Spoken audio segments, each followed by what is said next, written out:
মাটির খেলনা তৈজসপত্র ছাড়া বৈশাখী মেলা যেন চিন্তাই করা যায় না। পয়লা বৈশাখ সামনে রেখে মাটির খেলনা তৈরি করছেন মৃৎশিল্পীরা, দিচ্ছেন শেষ মুহূর্তে রং তুলির আঁচড়।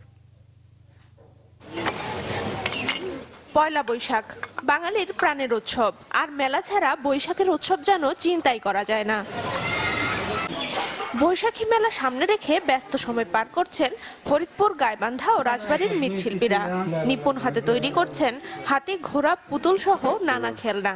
শেষ মুহূর্তে রং তুলির আঁচড়ে সাজিয়ে তুলছেন খেলনাগুলো। পুতুল আছে, ব্যাং আছে, হাতি, পুলিশ, এগুলো সবকিছু আমরা উঠাইয়ে বিক্রি করি। তাড়াহুড়া করে মেলাটা ধরানো লাগবে।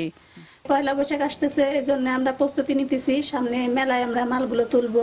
সারা বছরই মেলা বাজার করি, কিন্তু বৈশাখীতে মেলার খুব চাহিদা হয় মালের। প্লাস্টিকের এই যুগে অনেকটাই কোণঠাসা মাটির তৈরি তৈজসপত্র ও খেলনা, তাই অনেকেই পেশা ছেড়ে চলে যাচ্ছেন।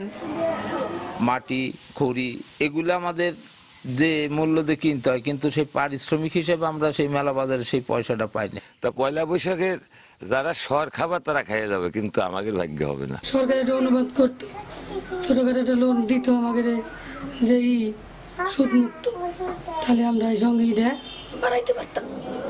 এই পেশাকে ধরে রাখতে আধুনিক প্রশিক্ষণ সহ আর্থিক সহযোগিতার আশ্বাস দিলেন বিসিক কর্মকর্তারা। বৈশ্বিক চাহিদা মেটানোর যে ব্যাপারগুলি, এটা থেকে তারা অনেক দূরে আছে।